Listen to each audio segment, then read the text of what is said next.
A perfect idea for Mother's Day, the gift of family history. Welcome back to Techstination. I'm Fred Fishkin. Joining us from Ancestry is genealogist and educator on YouTube. She's the barefoot genealogist, Crista Cowan. Great to see you again, Crista. Thank you, Fred. Good to see you too. Well, Ancestry, speaking from personal experience, is a fun way to find out more about those who came before, really opening the doors to discovery. And you're continuing to innovate with new tools, including some AI. Tell us about it, Krista. Yeah, Ancestry is the global leader in family history. We've always are looking for ways to enhance our product experience. We've been using AI to do that for more than a decade. So some of the features that people may be familiar with are things like our hints when you're building out your family tree that give you information about possible records in our collections or in other people's trees that might be about your ancestor. Our life story feature was the very first Ancestry feature to use generative AI technology, connecting records and relationships and creating a little auto summary of the information in those records. And then we have some new AI features. We're continuing to innovate in that space. Three new features in particular we have new product feature called Recognize Ancestor, which is one of my favorites. You upload a photo, and we all have them, of people that you've inherited photos from, and maybe one or two of the people in that picture, but maybe there's three or four people in that picture that you don't know. And uploading the photos and using our new AI Recognize Ancestor feature allows you to see if we can tell you who we think that person in that photo might be. I don't know if you've had a chance to play around with that particular feature yet. Not that one yet, but it sounds exciting. Sounds like a lot of fun. And Yeah. you know that from a database or pictures other people have uploaded, or how would it be able to determine that? Yeah, so we've been training the AI on both uploaded photos, so people, millions and millions of photos that people have uploaded to more than 143 million family trees on Ancestry. And then we also have trained it on some of the documents that we have in our collections that have photographs on them. So things like, passport applications and some military records. Like there's lots of records that have photos, and we've trained it, and now we're continually training it as people tag and identify individuals in photos in real time. Really exciting. Well, let's step back a bit and have you go through how someone would get started here with Ancestry. And I know there are different options available, like DNA testing, things like that. So, step us through the process here.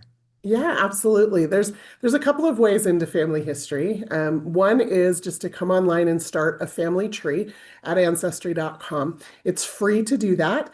And I always recommend you start with yourself and then add what you know about your parents and grandparents. And here in the US in particular, if you can get to somebody who was living in the country before 1950, that hint technology will take over and will start to deliver you hints to things like the 1950 and 1940 US federal census, both of which are free on Ancestry. And that's going to give you a snapshot of who was living in the household with your parent or grandparent, and maybe the beginnings of some things that you didn't know. Things like how old they were, where they lived, what they did for an occupation, and maybe even who their parents were. So that's one way into family history, is just to start that family tree and see what information we might have for you. The other way, and a lot of people come in this way, is to take an Ancestry DNA test. More than 27 million people have taken an Ancestry DNA test so far. So in addition to getting that, pie chart that most people are familiar with of the percentage of where in the world your DNA was from, we also match you to the other 27 million people who've taken the test. And if any of them share a measurable enough amount of DNA with you, we can predict an approximate relationship to that person. So you're going to get this match list of cousins, and that's going to allow you to start exploring, oh, well, if we're related, how are we related? And that's a really great way to kind of dip your toe in the family history waters as well. It really sounds like a great gift for Mother's Day or for those looking ahead. Father's Day, too. Uh, Family members can kind of get together and contribute to building the tree. Yeah, absolutely. So again, tree building on Ancestry is free. When you can pay for a DNA kit or you can pay for a subscription to access more of our historical records.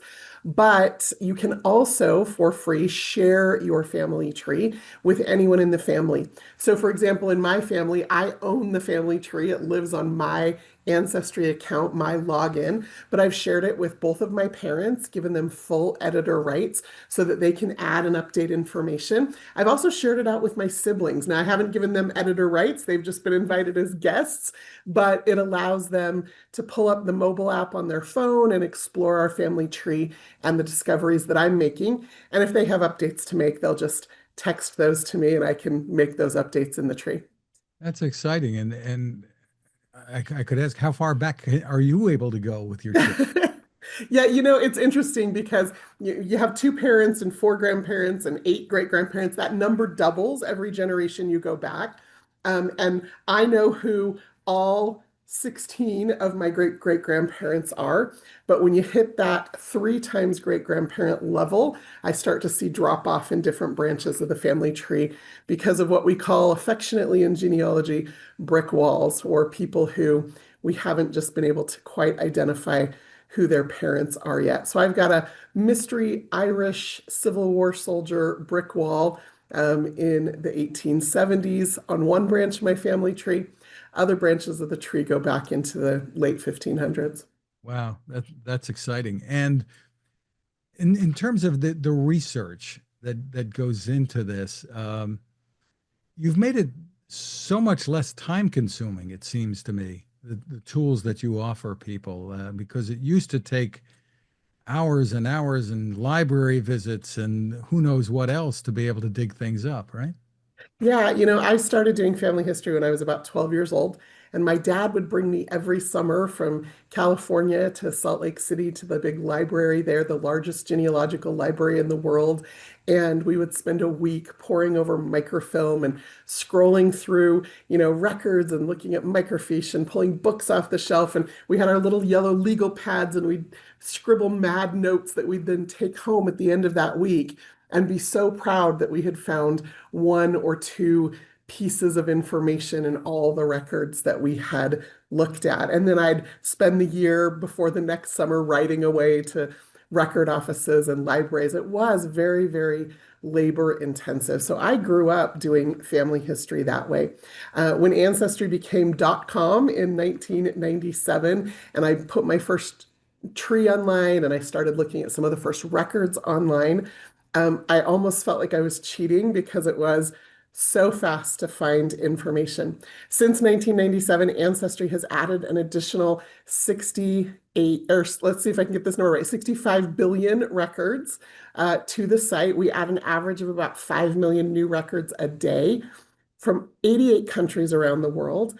And so for almost everyone, you can come online and find something with just a click of a button if you're looking at a tree hint, or a couple of quick searches in our online databases that are going to give you the information that for me used to take sometimes months or years to accumulate. So yes, the speed at which information is now available is really exciting because it means more discoveries and more stories being found faster that can then get into our families.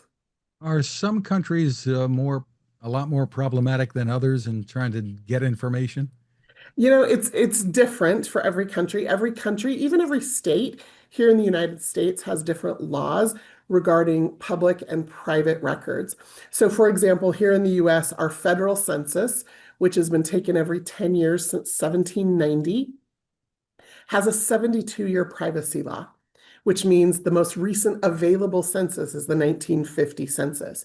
In Canada, that privacy law is 90 years, and in the UK, it's 100 years. So every country has different laws, every state has different laws. So really, it's just a matter of Ancestry going out and acquiring whatever records are publicly available based on the laws of the location. So tell us about subscriptions, the pricing, and how that works, and people can give it as a gift. Yeah, absolutely. It's so interesting. There's this new statistic that I just read from a study that says that nearly 97%, like that's almost all of mothers in the US, say that they would prefer a gift that brings their family closer together over a traditional gift like flowers. So, for anybody who's still shopping for Mother's Day gifts, Ancestry DNA kits and they come with, for this special, a 3-month World Explorer membership, access to those historical records. They're on sale for just $40 from May 1st through May 11th. Wow, that's a terrific deal. And the Yeah, place to go to get it would be ancestry.com. just ancestry.com. Absolutely. Well, congratulations on all of the innovations there, and I'm sure you've sparked a lot of interest. This is growing, isn't it? The field of genealogy and the interest in it. Yeah, it really is. One of our other new features is a new product that we just announced this year called Networks, also using some of this kind of innovative AI-driven technology, because not only are our family trees growing, as more and more people test, as more and more people start trees, we start making more and more connections, but people are starting to realize that to really understand the stories of our ancestors, to really understand the stories of ourselves, we need to understand the communities that they lived in and the experiences that they had. And so, this new networks feature, in addition to letting you climb your own family tree, lets you start to create some of those communities, people they worshiped with, worked with, immigrated with, their friends and neighbors. Because to tell the life story of you, Fred, I would probably need to maybe interview some of those people, and we can do that virtually now with our ancestors as well. So lots of growth, both in the interest in family history and also in the discoveries that any single individual can make as they explore their own family tree.